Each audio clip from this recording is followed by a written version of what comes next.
Bom dia! Está no ar o programa Mulher Capital Brasília, um programa feito para você, mulheres reais. No bloco A Cara do Povo, eu estive lá no Gama. Quero ver que quem ama mora no Gama. E, falando de política, ela, deputada Celina Leão. E vamos tratar também do feminicídio. Então, eu, se fosse você, não saía daí, porque está no ar o programa Mulher Capital Brasília.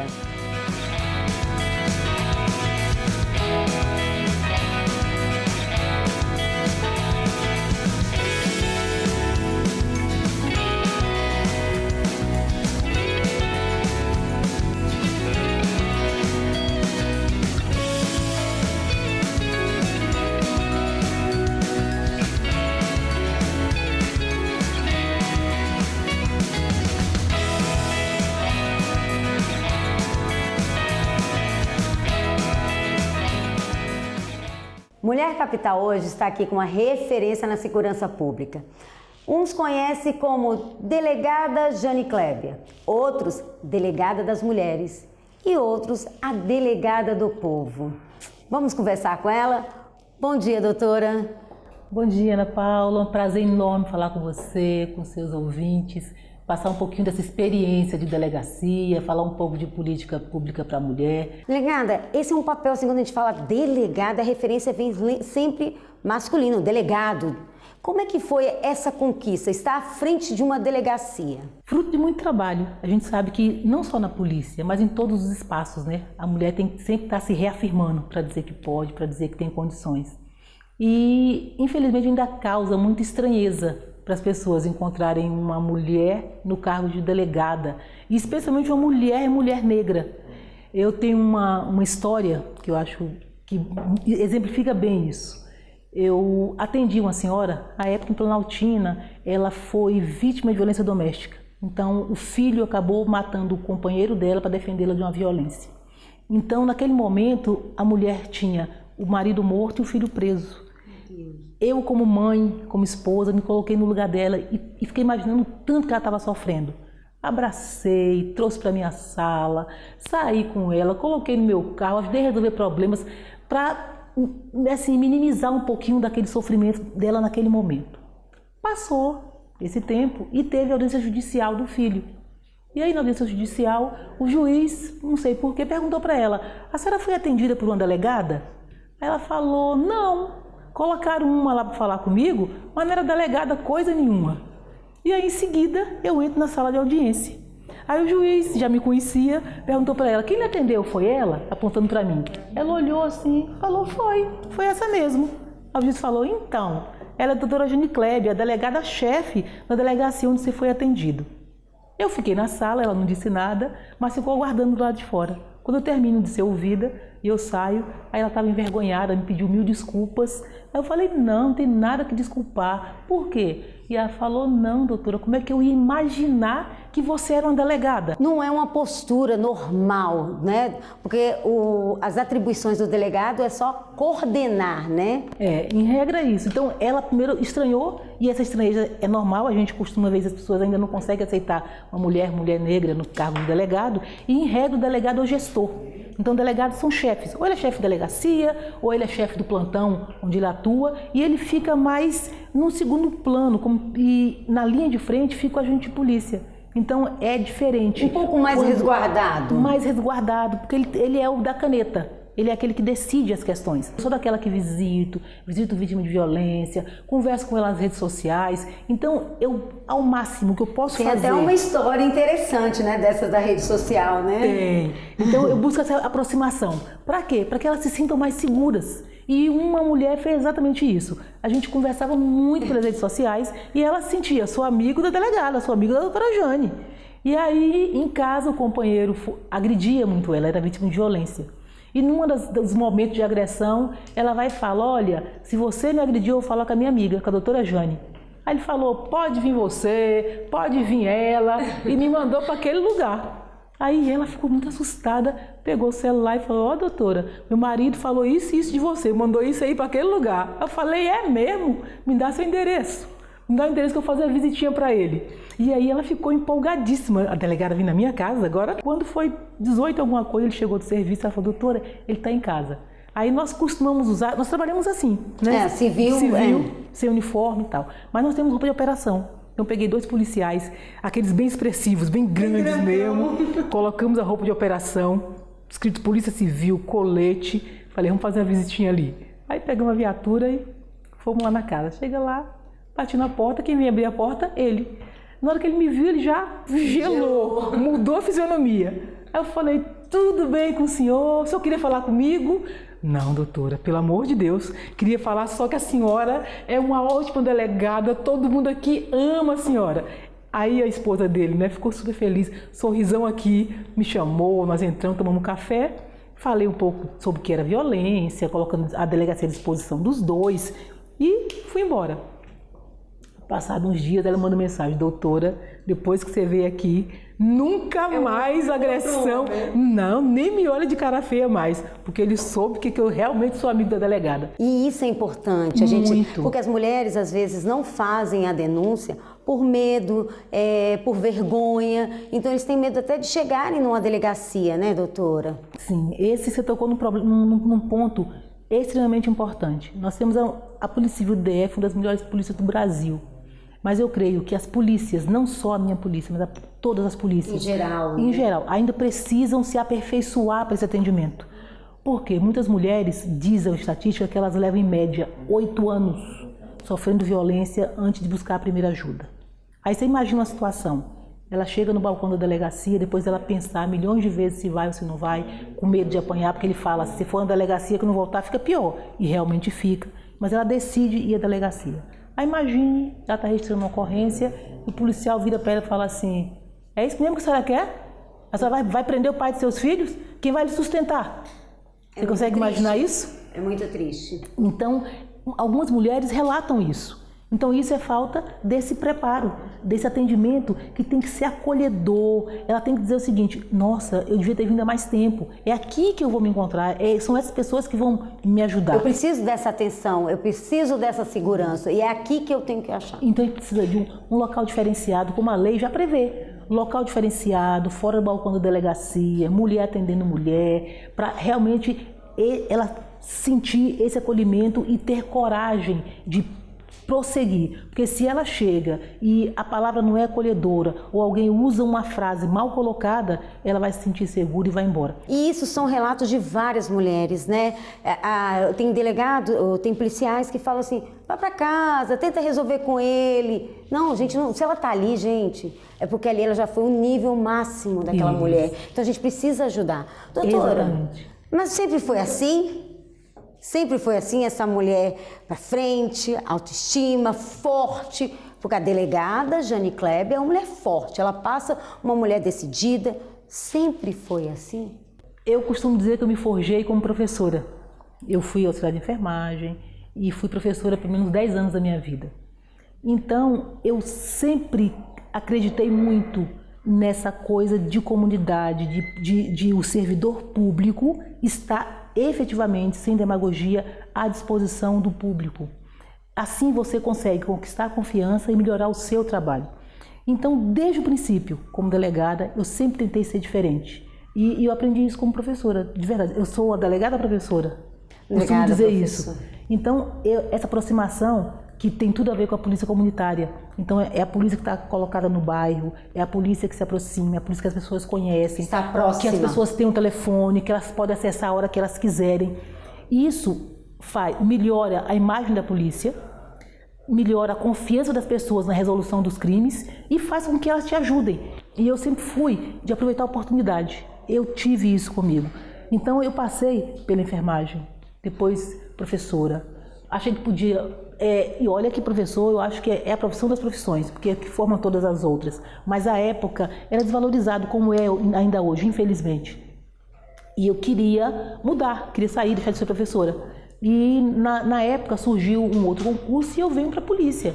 Nessa inquietação, nessa ansiedade, assumi com a gente polícia. No dia que eu assumi, eu falei, agora eu vou ser delegada. volto à faculdade, já tinha 35 anos de idade, me bacharelei em Dois Direito. filhos. 2 filhos, cuidava de casa, trabalhava e eu estudava, assim, e com dificuldade, porque minha origem é humilde a um ponto que se eu te contar, você chora. Mas isso nunca me atrapalhou. E aí eu sei que o preço que eu paguei para chegar foi mais alto. E eu conto histórias e histórias para mostrar que realmente o preço é mais alto. Você Mas não ainda foi, assim é possível. Você não foi isolada do preconceito, você viveu o preconceito. Vivi o preconceito e apesar disso consegui ir superando. E aí, como agente de polícia, eu falei, você é delegada. Me bacharelei, estudava 8 horas por dia. Eu acordava às 5 horas da manhã. Acordava às 5 horas da manhã, cuidava da minha casa, limpava, preparava o material dos meus filhos e ia para a biblioteca, porque eu não podia comprar livro de direito, que era muito caro. Estudava em biblioteca, à tarde ia para o trabalho, saía do trabalho e voltava para a biblioteca, estudava o resto da noite, chegava em casa 11h30, meia-noite, o marido dormindo, os meninos dormindo, acordava todo mundo, esquentava a comida e dava para eles. E aquilo eu dizia assim, não vou me vitimizar, não vou ficar com dó de mim, porque nesse momento tem um sentimento que costuma atacar a gente. Você fica assim, meu Deus do céu, como eu sou pobre. Assim, preta pobre, moro longe, né? Como minha vida é difícil. Preta pobre, moro longe. Como minha vida é difícil. Não. Você morava em Sobradinho na época e fazia tudo por plano Itaguatinga. Então, mas eu ainda assim consegui superando. Mas aí as vitórias iam acontecendo, que era fruto daquele trabalho, daquele investimento. Na verdade, tudo que eu fazia é o investimento e o fruto vem. E hoje existe a doutora Jane Kleber, com outros trabalhos, né? Além de ser delegada, tem uma dedicação muito grande a outras coisas. Com a experiência que eu conquistei ao longo já são 39 anos de serviço público, já podia estar aposentada há 9 anos, mas não quero, não pretende? Penso, nem pretendo. Eu tenho 39 anos de serviço e continuo trabalhando. Eu assumi para mim outras tarefas, então eu desenvolvo aqui, trabalho, fico mais do que o tempo que eu tinha que ficar. Nosso horário de expediente é de meio-dia e 19.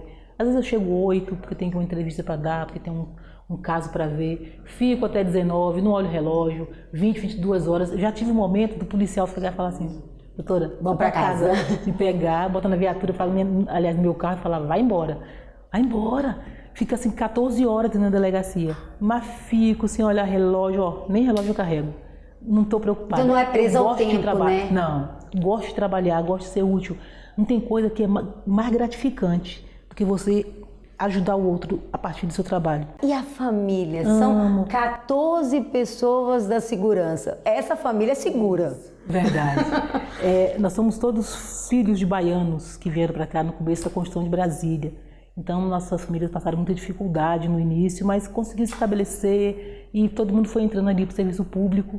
Hoje eu tenho pelo menos 14 pessoas na segurança pública, são 7 na Polícia Civil, acho que eu tenho 8, na Polícia Militar, sendo acho que 7 aqui do DF, uma do Goiás, já está dando 7, 14, 15, e tem um primo que trabalha na segurança do Senado. Então é todo mundo na área de segurança pública, quando a gente reúne só rola papo de polícia. Mas tem um orgulho aí nesse meio, tem um que é um orgulho, que é do coração, todos são do coração, mas esse é do coração bem próximo. É colega de trabalho, meu filho. Que é delegado, Delegado. Né? Acabou seguindo os passos da mãe, né? E hoje é meu filho mais velho, é delegado. O outro também tem muito orgulho dele, ele é jornalista, foi o que ele quis para a vida dele. E assim, os dois estão bem, estão felizes. Mas um é colega, ele me liga para falar de trabalho. Não para perguntar, mãe, você tá bem? Não. Trabalho, eu tenho dúvida de alguma coisa, tem algum inquérito que tá rolando aí, mãe, preciso ouvir fulano, ajuda aí, agiliza, não sei o que tal. Então, assim, é uma troca muito interessante. Tem aquele lado de mãe ali, avó, mas tem aquele lado de colega de trabalho com o meu próprio filho. Isso me enche de orgulho, dizer assim, passei por muita dificuldade, mas consegui ter uma vida digna e dar dignidade para os meus filhos. Doutora Jane, foi muito bom conversar com a senhora. A gente falou muita coisa. Mostramos a doutora Jane, família, doutora Jane, a delegada do povo, a delegada da mulher, que eu adoro falar que você é a delegada da mulher, né? Assim, sempre quando eu posso, a gente conversa, eu falo, ô minha delegada, porque é a minha delegada, me representa nessa parte da segurança, né? Quero agradecer essa manhã maravilhosa com você, esse momento que a senhora me dedicou para nós. E queria que a senhora deixasse um recado Para todas essas mulheres que estão lhe assistindo, que vitimismo não está com nada, né? Seja uma Jane. Isso, a gente precisa buscar a solução para a vida da gente, tem solução para tudo. O poder público, buscar o poder público, confiar no poder público. A família precisa apoiar uma mulher que é vítima de violência, porque muitas vezes essas mulheres não encontram acolhimento da própria família. Essa história de briga de marido e mulher, ninguém mede a colher, é coisa do passado. Isso. Desde que tem a violência, passa a ser dar conta de todo mundo. Então a gente tem que entrar nessas histórias, apoiar, acolher, trazer para casa, andar junto, até que ela realmente consiga sozinha trilhar, né, ou sair daquela violência. Então, quer conversar mais com a doutora Jane? Procura ela nas redes sociais, que ela vai ter o prazer de responder você, quem sabe, se não vai tomar um café com você. Quer saber mais? Busca ela nas redes sociais. Mulher Capital Brasília. Já mandou a sua cartinha contando a sua história por Mulher Capital Brasília? Então não perca tempo. Anota esse e-mail que aparece aqui embaixo e conte a sua história. Quem sabe não é você que vai passar um dia comigo. No Bloco A Cara do Povo, eu estou aqui no Gama e eu vim conferir de perto. Quem ama, mora no Gama. Bom dia, meninos. Bom dia. Bom dia. Alisson, o que é o GP? GP é o grupo de rap que nós temos aí, nós fundamos no ano de 2003, aqui na cidade do Gama, né? GP vem da sigla Geração Profética, foi o nome que nós intitulamos para dar início a esse trabalho, como nós falamos, né? Desde o ano de 2003, que nós gravamos a primeira música, que nós começamos as primeiras apresentações nas escolas, nas quebradas, né? Nas comunidades, e assim demos continuidade a esse trabalho, né? Chamado Geração Profética. E você é um dos idealizadores desse projeto, né? Sim, sou um dos idealizadores, integrante, faço parte desse projeto que a gente, como falou, além de ser um grupo, uma banda, nós temos o nosso projeto, já passou algumas pessoas, né, que hoje tomaram outros rumos diferentes, mas tem a ligação com a gente, porque como eu disse, é um trabalho que a gente iniciou, né, e hoje é um trabalho que a gente já tem até frutos em todos, não só no Gama, em Brasília, mas em todos os lugares do Brasil. E o GP recebe em 2013 o Dan. É isso aí, em 2013 eu entrei para fazer parte, para fortalecer ainda mais esse projeto. E tem sido muito gratificante para mim fazer parte de tudo isso, né? Saber que não é só um grupo musical, mas também é um grupo social, onde a gente chega na comunidade, na periferia, para trocar ideia olho a olho com a galera, entendeu? E é legal essa importância que vocês falam olho a olho, porque o GP foi para as escolas, não é isso? Exatamente. No ano de 2017, nós intitulamos o projeto chamado GP nas escolas, né? Que nasceu com a demanda que a gente via aqui na comunidade. A gente vê que não existe políticas públicas que atendam os nossos jovens, os adolescentes. E nós, como nós fomos criados, nascidos, vivenciamos todos os problemas, todas as mazelas da periferia, nós verificamos que tínhamos que fazer algo a mais. E, na verdade, nós começamos a nossa carreira dentro da escola também.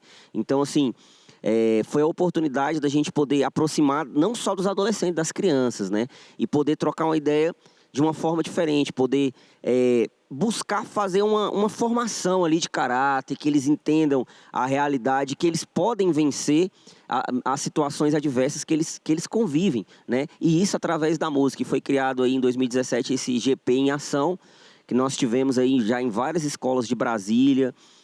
Chegamos também a ter contato com escolas de outros estados. E esse projeto hoje eu digo assim, que é o nosso xodó, né? E eu acho legal porque você é prova viva desses projetos sociais, né?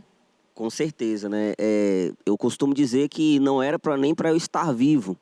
E através desses projetos de futebol, de rap que me apresentaram, e me apresentaram também a igreja também, que eu digo hoje que as igrejas, não falo por religião, mas ela exerce um grande poder, uma grande influência na sociedade positiva, né? Porque às vezes o que a comunidade, o que as famílias não encontram no Estado, a igreja ela supre. Então, através de projetos sociais, de futebol, eu posso dizer do rap, da música, eu mudei de vida, né? Eu poderia ter traçado um caminho bem diferente, né? Do que eu estou hoje. Como você falou, os adolescentes da periferia, como você mesmo colocou, não têm essa facilidade, né, na vida, a oportunidade. E vocês agregam isso nos projetos de vocês, capacitando, dando uma palavra diferente, né? Exatamente, né? Quando você leva uma estrutura, por exemplo, em 2019, antes da pandemia, né, nós tivemos em 8 escolas do Gama e Santa Maria. E nós demos a oportunidade para essas crianças e adolescentes, por exemplo, presenciar um show da Smurf Disco Club, com a estrutura de som e tal. Colocamos nessas escolas também de zona rural, e aquelas crianças ali, elas ficaram assim, muito impactadas. Levamos alguns outros grupos de rap também. E a gente vê que eles têm uma ligação com funk, com rap, com samba. É isso que eu queria colocar, Dan e Alisson. O funk e o rap são a mesma coisa? Não são a mesma coisa, mas eles caminham junto, entendeu? O rap, ele nasceu mais ideológico, né? Ele sempre, desde o início, foi mais ideológico, mais político, mais social. E o funk, ele nasceu mais no entretenimento mesmo. Então, é um pouco mais solto, né? Vamos dizer assim. Não tem aquela função daquela mensagem, daquele papel, né? Na verdade, já teve, né? Já teve, até porque assim, o rap tem, como o Danilo falou aí, tem uma ligação grande com o funk. Mas já teve. Eu posso dizer, por exemplo, eu escutava, na minha infância, Rap Brasil, que era um fita cassete, que tinha ali, era uma ideia... Eu não conheço esse tempo. Fita? Fita não cassete. conheço, não. Então, aí, a fita cassete a gente escutava ali, eu lembro que teve 3 versões, Rap Brasil 1, 2 e 3. Na verdade, era o funk, só que era um funk que tinha uma ideologia, que tinha uma mensagem para aqueles moradores ali da favela. Geralmente, os cantores de funk são moradores de favela, mesmo de periferia, assim como nós. Então, assim, eles passavam uma mensagem. Hoje, atualmente, continua essa mensagem, mas a gente vê também muitos que são voltados mais para a questão de sexualidade, outra ideia que não é uma ideia politizada, não é uma ideia não é que a ideia vai... do início, do né? início, né? Mas a gente não pode deixar de respeitar e falar que eles também fazem parte da nossa origem, né? O funk, o estilo musical. Na pandemia, vocês tiveram que se reinventar. Sim, em várias situações, né? Como é que foi o trabalho na pandemia? Né? Porque o projeto GP, ele era dentro da escola, aquela coisa de unir todo mundo ali. E depois da pandemia, como é que acontece? Então, a pandemia, ela nos restringiu algumas coisas, né? A gente procurou fazer alguns projetos sociais de entregar cestas básicas, entendeu? Então, para nunca estar longe ali da periferia, né? E as lives nos aproximou, né, Alisson? As lives foi um desafio, né? Porque, assim, a gente vivia com a realidade de poder ter o contato com o público, cantar com o público. Nós somos Vocês passam a não poder nem ter mais contato entre si. E é estranho porque, assim, por mais que a gente saiba, o pessoal tá avisando, tem 100 pessoas assistindo vocês aí, mas você não tá vendo. Então foi algo também, para mim, particularmente, eu acredito que pro Danilo também, algo desafiador. Mas foi a forma da gente poder ter um contato, continuar, né, com o público que nos acompanhava e os novos públicos também que nos conheceram através das lives. E como o Dan bem colocou, nós também executamos aí um projeto chamado GP em Ação, o qual nós arrecadamos cestas básicas e também destinamos uma parte dos nossos direitos autorais para a doação de cestas básicas e sim, foi muito impactante. Nós tivemos aí em vários lugares aqui de Brasília, nós mesmos tivemos prazer de ir, né? De levar uma ideia e de ver a alegria das pessoas, né? De ser ajudado, assim como nós também um dia fomos ajudados, né? O GP, ele te passa uma coisa tão forte, Alisson, que eu percebo, que você leva esse trabalho para a comunidade. Você tem um trabalho junto à sua comunidade. Né? Sim. Hoje você está no... Além de ser rapper, eu sou conselheiro tutelar, né? Fui candidato e tomei posse, né, dessa função em 2016, em 2019 novamente. Né? Você está no seu segundo mandato, segundo mandato. Já? Então o trabalho é bem feito mesmo, né? Eu acredito que sim, né? Já foi, vamos dizer assim, patenteado pela própria comunidade. Então, assim, foi uma forma de eu poder contribuir mais ainda para as crianças e os adolescentes, né? Porque lá eu tenho o poder de requisitar A gente está mais próximo também do problema, né? De garantir o direito para essas crianças e os adolescentes, né? Por meio do poder que é dado ao conselheiro tutelar. E há uma grande ligação, né, com o rap, o trabalho, eu vejo que há uma grande ligação com o rap e com o conselho tutelar, porque tem tudo a ver. Tem. O rap eu mando a mensagem, né? Lá no conselho eu requisito para que os órgãos possam executar e garantir um mínimo de direito ali para aquelas crianças e os adolescentes menos favorecidos.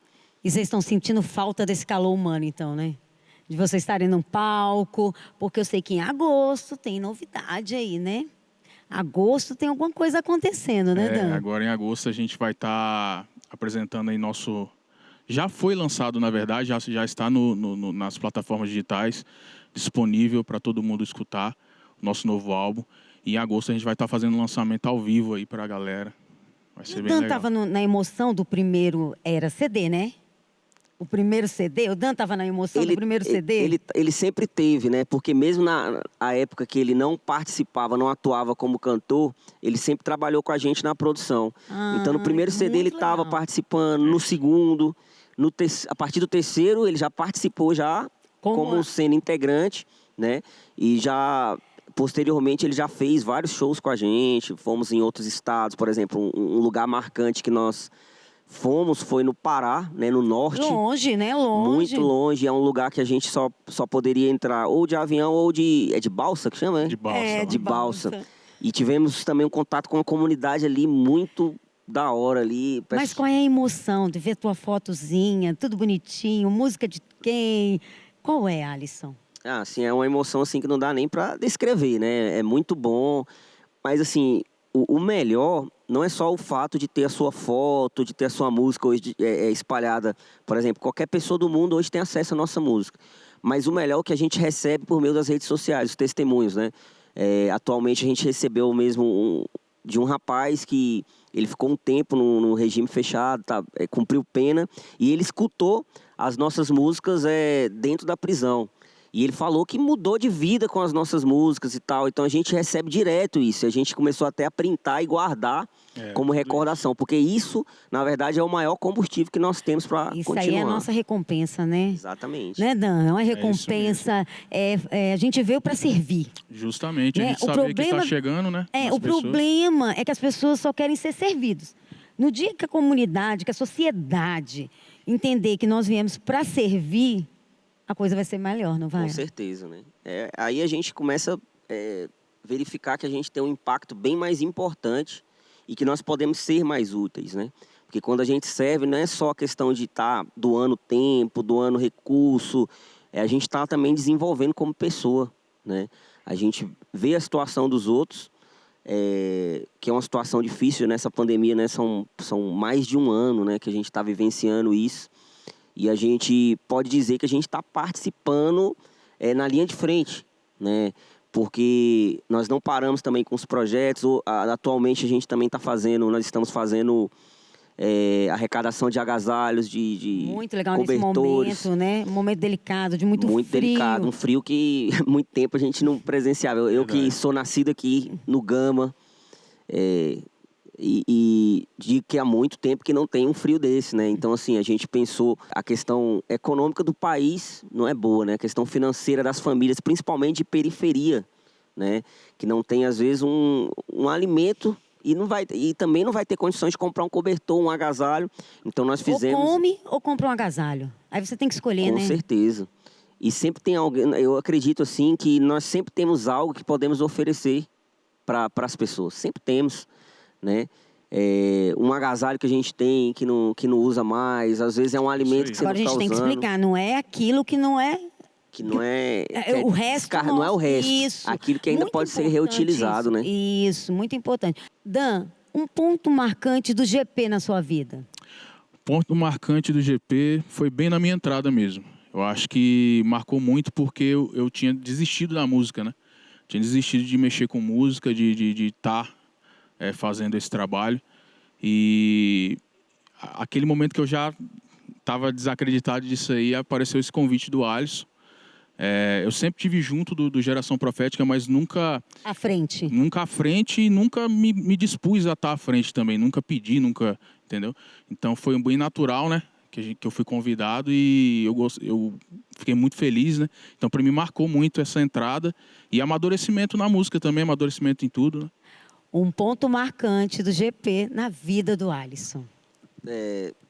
Tem vários pontos, né? Mas um dos pontos marcantes foi um evento que eu participei. E quando eu desci do palco, eu lembro que foi esses eventos que a gente fazia junto às comunidades, né? Que era chamado Hip Hop nas comunidades. Então eram em quebradas, que inclusive eram quebradas de risco, né? Que tinha muito tráfico de drogas e tal. E eu lembro que eu desci e um rapaz, ele me abraçou chorando mesmo, falando que precisava daquela mensagem, precisava mudar e que a partir daquele dia ele tomaria um rumo diferente na vida dele, né? Ele era usuário de drogas e tal, então além dele se motivar com a música, ele disse que mudaria de vida e a gente acompanhou esse jovem durante algum tempo e isso foi o momento mais marcante, eu digo, da minha vida como rapper.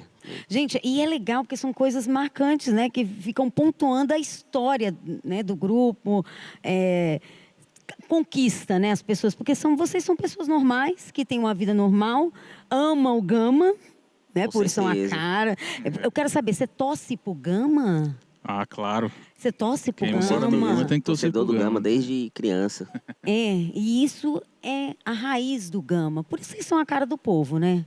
Exatamente, né? Aqui, na verdade, o Gama, o futebol, a música, ele é a raiz da cidade. Esse estádio, para mim, foi um marco, né?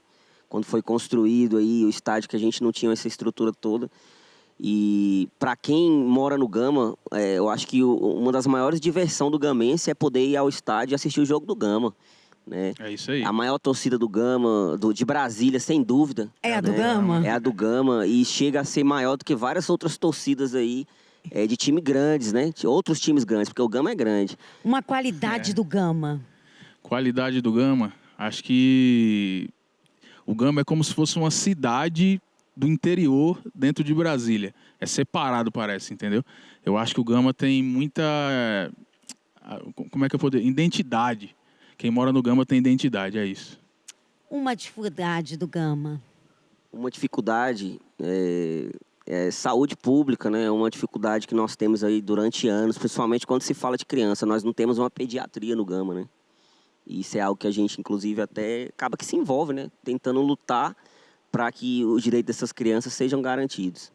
Então, o Gama é uma cidade dentro do Distrito Federal ou é o Distrito Federal dentro do Gama? Pra gente que mora aqui, a gente diz que é o Distrito Federal dentro do Gama, né? Porque a gente que mora, que gosta, que ama, mesmo que é apaixonado, a gente fala isso. Né? Para os de fora, é uma cidade dentro de Brasília, dentro do Distrito Federal. Mas pra gente... GP daqui para frente. Daqui para frente, com certeza. GP daqui para frente? Daqui para frente, avante. Do Gama pro mundo, né? É isso aí. Do Gama para o mundo.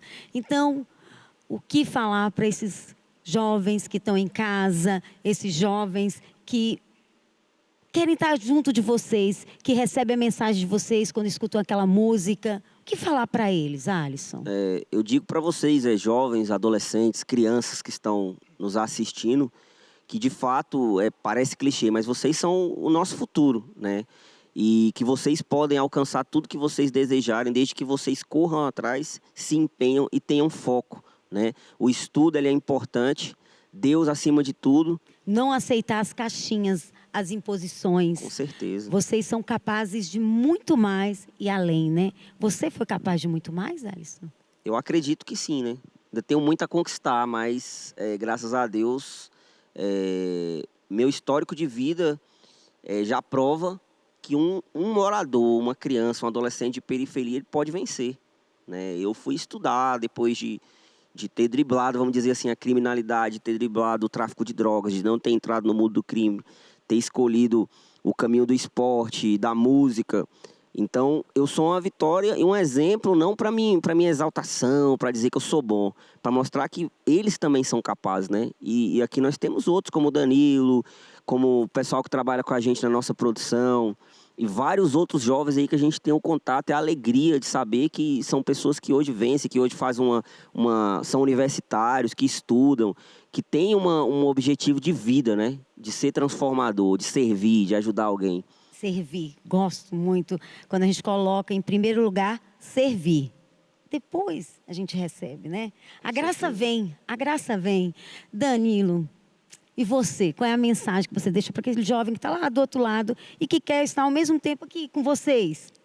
Sonho é uma coisa que você não paga para ter, né? Então você pode sonhar do tamanho que você quiser. Mas você precisa buscar. Como o Alisson falou, você precisa sair da cadeira e buscar. Você precisa sair da cadeira e alcançar. Então é escada. Você nunca vai estar lá em cima de uma vez. Então você vai ter que subir degrau por degrau. Então a dificuldade vai acontecer para te derrubar, para fazer você deixar de sonhar. Mas você vai continuar sonhando. Que você continue sonhando, jovem. Gente, eu estou muito emocionada, muito feliz de estar aqui no Gama. Realmente, quem ama, mora no Gama. Muito feliz em conhecer o GP. Muito feliz em saber da história do GP. E quero agradecer a vocês assim, imensamente, do fundo do meu coração, por esse momento tão especial. Que o GP seja sucesso. Já é, né? GP é a cara do povo. Por isso, Mulher Capital Brasília está aqui.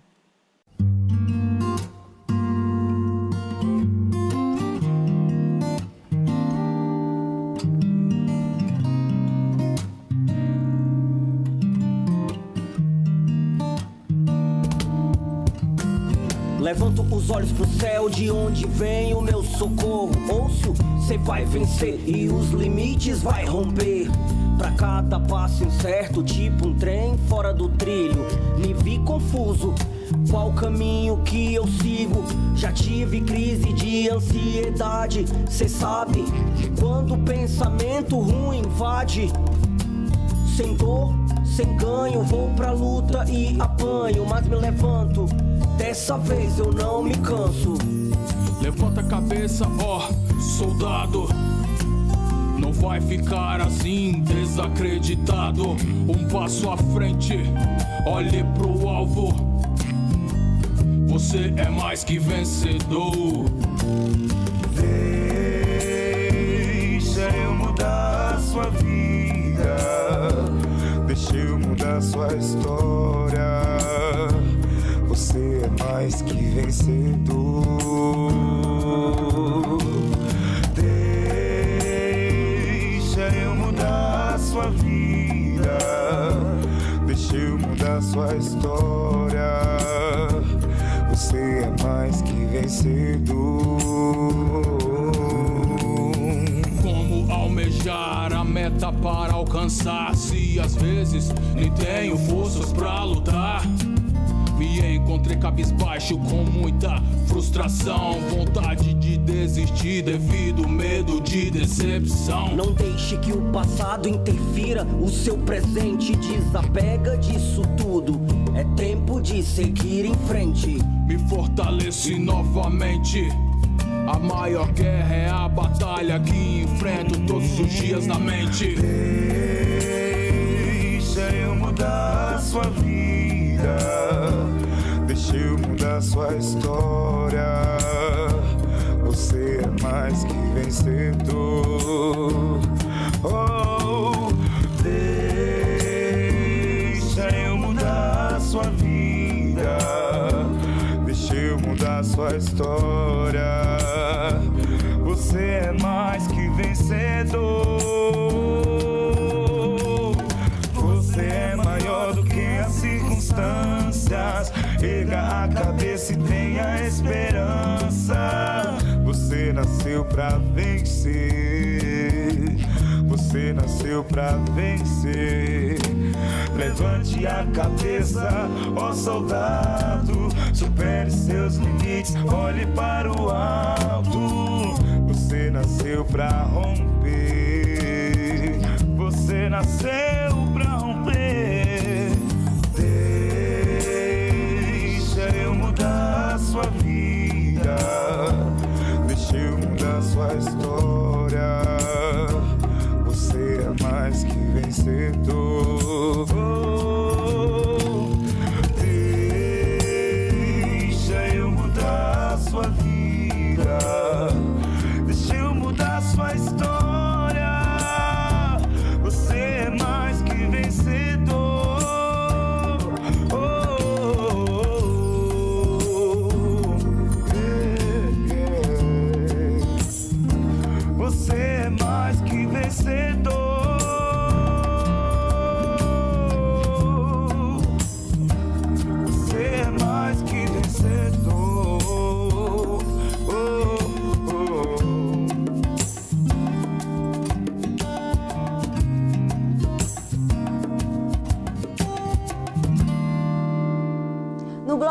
Mulher no Poder, hoje eu estou com a deputada Celina Leão, no seu 3º mandato consecutivo. Bom dia, deputada. Bom dia, Ana. É um prazer estar aqui com você, falando desse tema que nós gostamos tanto e trabalhamos muito, que é o tema das nossas mulheres, né? E você sempre trabalhou nessa causa, né, deputada? A gente sempre teve um trabalho muito focado aí na participação de mulheres na política, na participação da mulher também em todas as áreas, né? Ciência, tecnologia, né? Astronomia.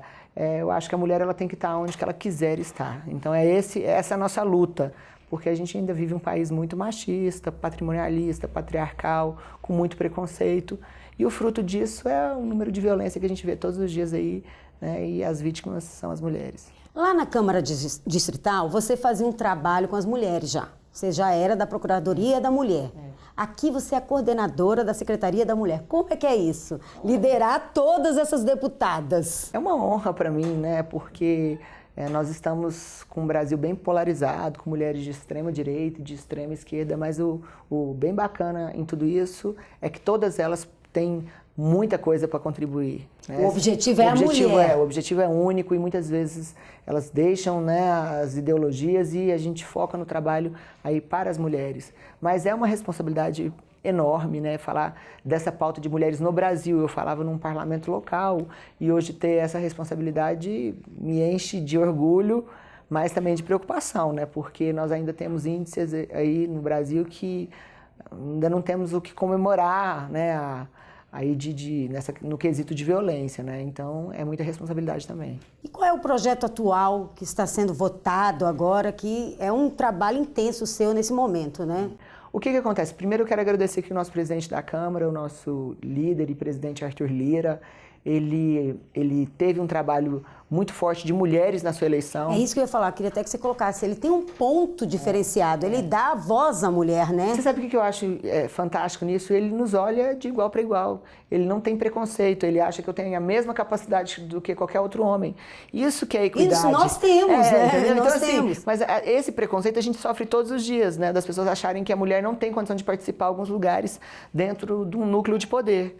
E o Arthur não, desde o começo da campanha, ele já nos demandou tarefas árduas, né, e tratava todo mundo da mesma forma. E isso fez da presidência dele ser a presidência que tem o maior número de participação de mulheres na história da Câmara. Nós temos 3 mulheres na mesa, 3. Né? Até o mandato, a legislatura passada era uma mulher na mesa, e era uma guerra para a gente colocar uma mulher na mesa. Nós tivemos com muita naturalidade, mas com trabalho e com aí um acordo com o próprio presidente Arthur Lira, 3 mulheres na mesa hoje. Nós temos 8 mulheres presidindo comissões. Muito especiais. E os projetos mais importantes dessa casa também, tivemos várias mulheres que relataram, como a Lei da Segurança Nacional, que foi a deputada Margarete Coelho. Então, assim, toda semana nós temos 2, 3 projetos da bancada feminina que são votados aqui, com tema específico de mulheres, mas a mulher ela não atua só dentro da bancada feminina. Esse que foi, eu acho, que o grande diferencial aí da presidência do Arthur, ele coloca e dá espaço para que as mulheres trabalhem em vários outros temas. Tanto que tem uma na CCJ. A presidente da CCJ é a Bia, né? Está na CCJ. Então, assim, isso é fantástico. É isso que a gente quer. A gente não pode achar normal chegar num parlamento que tem só 15% de mulheres. Numa sociedade onde você tem 51% de mulheres. Não é normal. É anormal isso. Né? E é esse esforço todos os dias que a gente faz para que mais mulheres se empenham, né, e tenham condição de se dedicar à vida pública. E o que você está fazendo nesse momento para fazer essa diferença? Porque você luta por esse espaço feminino há muitos anos, não é de agora, né, Celina? Eu acho que nós temos 2 desafios assim, muito bem delimitados na Secretaria da Mulher. Um é o combate à violência. Nós, através da nossa procuradora, que é a deputada Tereza Nelma, nós criamos aí vários mecanismos, estamos ampliando a questão das procuradorias nos estados, né? E na questão da participação da mulher, nós criamos o Observatório da Mulher na Política. É o maior observatório da América Latina nesse sentido, com pesquisadoras, com entidades, com universidades, com poder legislativo federal, estadual e municipal participando do mesmo observatório. Vai ter algum curso para essas mulheres que vão estar lá à frente disso? O Ministério agora que vai regulamentar e vai colocar de que forma, né, a ministra Damares vai regulamentar isso, mas quando nós criamos essa obrigatoriedade, a gente muda a chave da mulher. Por quê? Porque é educação. Quando você trabalha na base, você pode melhorar muito. O sistema está todo na educação. Todo Quando a gente na educação, melhora, Tudo faz a Basta diferença. dizer que trânsito, quando o trânsito entrou dentro dos currículos escolares, se você entra dentro do seu carro sem o cinto, seu filho te fala, mãe, põe o cinto. Verdade. É essa chave que a gente quer virar na questão da violência contra a mulher. Quando alguém estiver praticando, uma criança que aprendeu isso no ensino fundamental, no ensino médio e no ensino superior, ela vai ter condição de saber lidar com um momento desse, né, de violência contra a mulher. E Está próximo, né, do que é a violência em todos os sentidos, né, Celina? E é uma semana, mulher. não é um dia, é uma semana de trabalho curricular. Nós aprovamos e foi um tema muito difícil de ser aprovado, porque as radicais de um lado e de outro não queriam. Uma não queria que mexesse na Lei Maria da Penha, outra não queria que levasse o tema da Maria da Penha para as escolas, mas a gente conseguiu chegar num texto equilibrado e consensuado, que nós tivemos a unanimidade da bancada, votamos isso. Nós aumentamos algumas penas aqui também, algumas leis. Né? Nós temos aumentado penas aqui, porque, assim, por exemplo, no crime de feminicídio, nós aumentamos a pena aí para que o réu não saia já cumprindo o regime semiaberto, porque era uma dor imensurável nas famílias. Esperar, né? Não, ele já começava em regime semiaberto, entendeu? Então, assim, quando né, transitava em julgado, ele já não tinha nada para cumprir, porque ele já estava no semiaberto cumprindo o regime, então já estava solto. Às vezes era um réu primário, né? Aquela coisa toda. E nós colocamos esse crime como um crime autônomo, nós tiramos ele de uma qualificadora do homicídio. Isso é muito importante em termos de dados. Isso é uma luta desse momento que você está. Isso nós já conseguimos aprovar.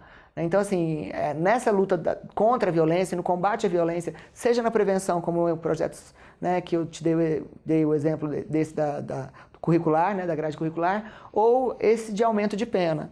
Tem um outro projeto, inclusive, de minha autoria, que já está na pauta para ser votado, que também majora a pena de calúnia, difamação, injúria, né, e ameaça. Por quê? São esses crimes que antecedem o feminicídio. E como são crimes que a pena é muito leve, eles fazem uma transação penal e passa por isso mesmo. Então, quando você pega Tem aquela historinha da cesta básica, não sei o quê, servir ali... Só que nós estamos aumentando a pena desses crimes só em situação de violência doméstica. Não é em qualquer situação, não, é em situação de violência doméstica. Para quê? Para a gente não ter o problema de chegarmos ao feminicídio. Esse é um projeto que está até na pauta para ser votado. Celina, você falou do feminicídio, virou uma palavra banal. Caiu na banalidade. O feminicídio aqui no Distrito Federal. Tudo é feminicídio. Por que essa luta tão constante contra a violência doméstica, contra o feminicídio?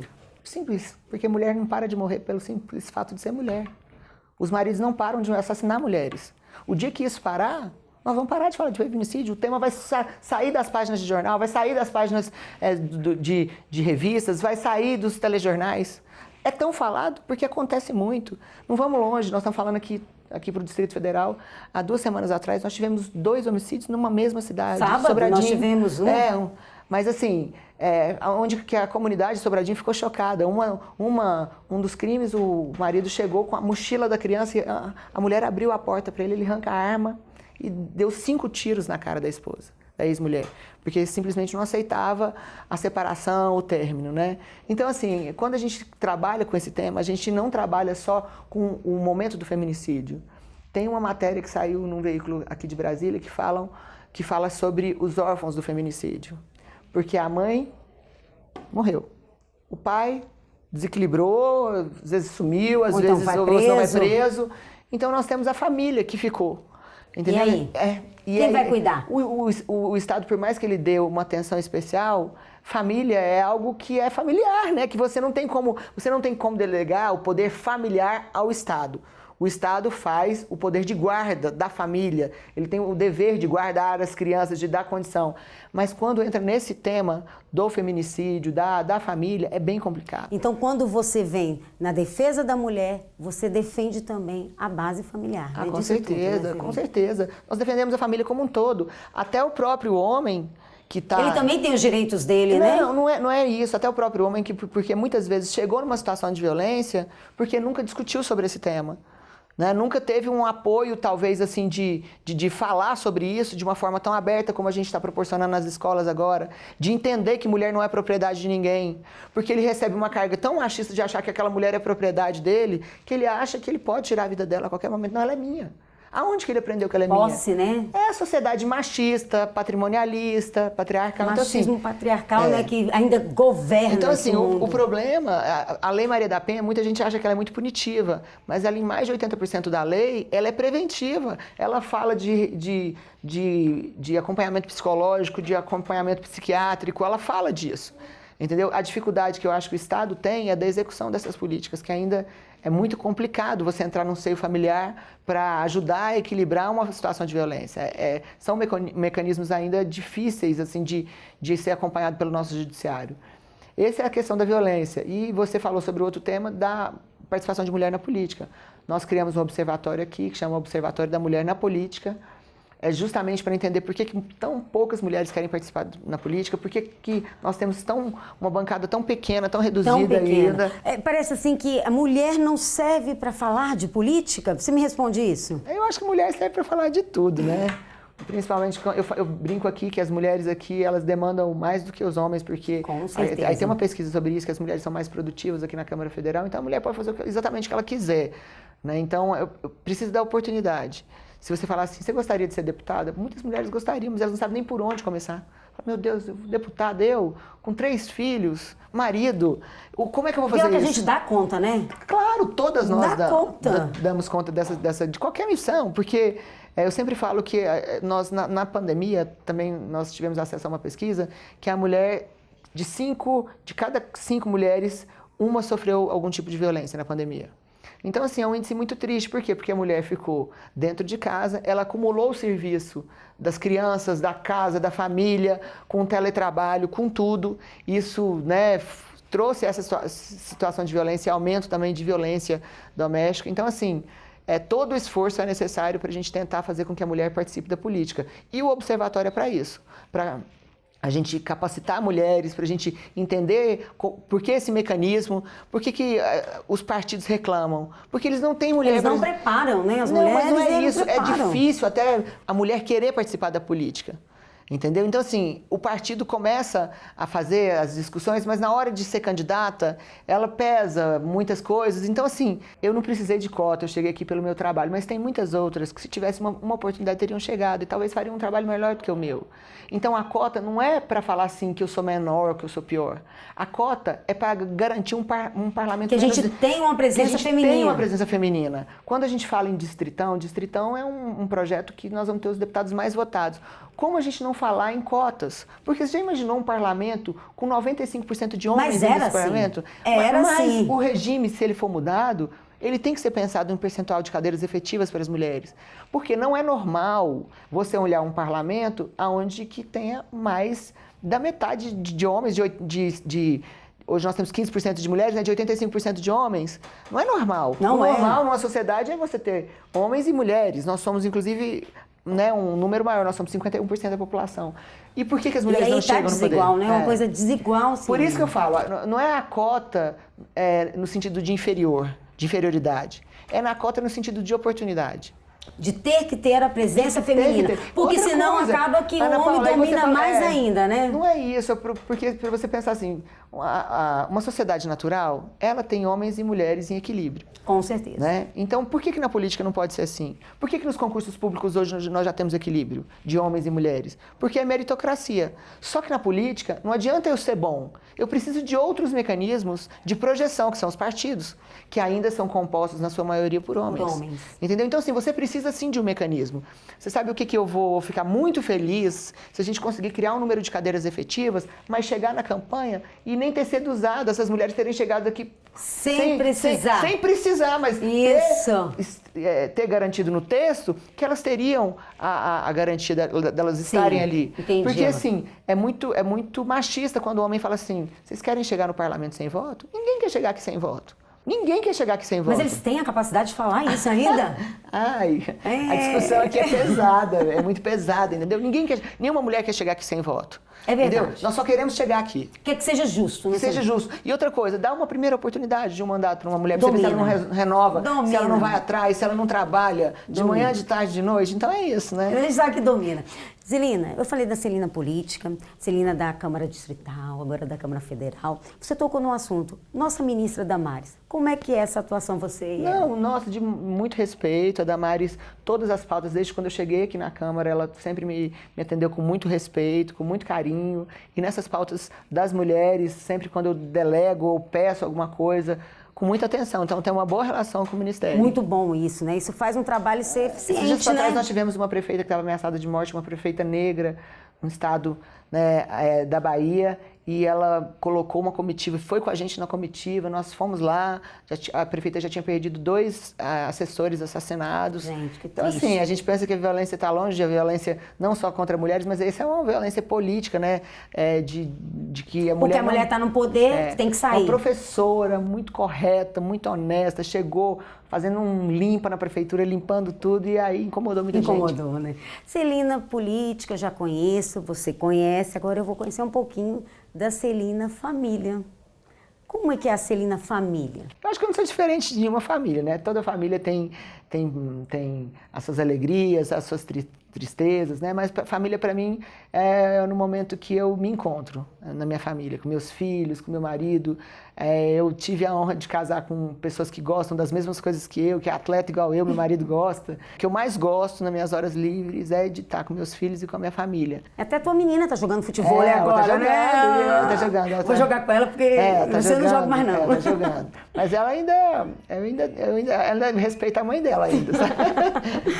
Celina, deputada, realizada? Eu sou realizada. Sou realizada não como deputada, sou realizada como mulher. Porque eu estou deputada, né? Eu posso perder um mandato ou ganhar, eu acho que eu fiz o meu melhor.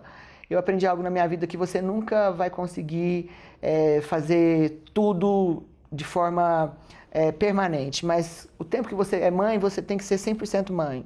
O tempo que você é deputada, eu sou 100% deputada. O tempo que eu estou no futebol, eu não atendo nem telefone, entendeu? Então, assim, Você vive aquele momento. Eu sou intensa em tudo que eu faço. Tudo que eu faço com alegria, eu faço com amor, entendeu? Então, assim, quando eu estou aqui na Câmara como deputada, eu sou 100%, né, intensa naquilo que eu faço com carinho, eu faço com amor.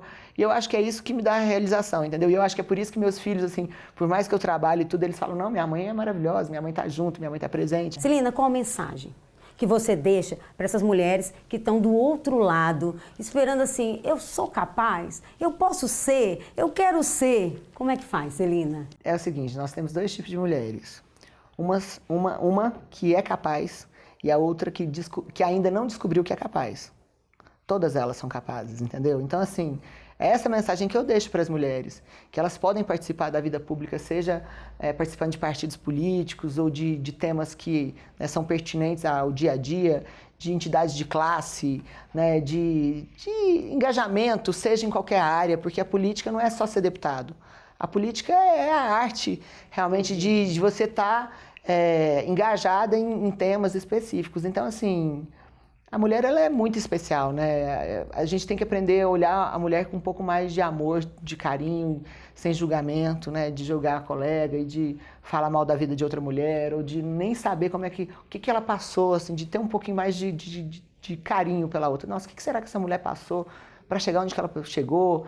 Então, assim, com menos preconceito, né? Porque nós ainda temos uma mulheres, rivalidadezinha feminina aí. Não, eu acho que é um machismo estrutural que chega até na mulher. Porque a gente coloca a imposição dentro das caixinhas. Assim, aí vamos fazer que nem a Ludmilla fala, vamos sair da caixinha? E assim, eu acho que a gente pode viver numa sociedade que tenha mais amor, menos preconceito, sabe? As pessoas que sejam menos preconceituosas, mais amorosas, assim, aprender a ser gentil, a se colocar no lugar da pessoa. O dia que as pessoas se colocarem mais no lugar do próximo e ter um pouquinho mais de sororidade e de amor verdadeiramente ao próximo, sem discriminação, eu acho que a gente vai viver num país melhor. Celina, quero te agradecer. Obrigada. Eu quero agradecer a oportunidade de poder conviver com a Celina Leão. Obrigada. Com a deputada Celina Leão, com a mulher Celina Leão. Então, assim, por isso, Celina Leão, você está no bloco Mulher no Poder. É isso aí. Obrigada, gente. Valeu. Mais uma manhã especial, maravilhosa estar com vocês. Mas quer acompanhar durante a semana a Mulher Capital Brasília? Entra www.mulhercapital Brasília e não perca nada. E sábado que vem eu espero vocês aqui na TV Brasília, de 11 ao meio-dia, Mulher Capital Brasília. Tchau, gente!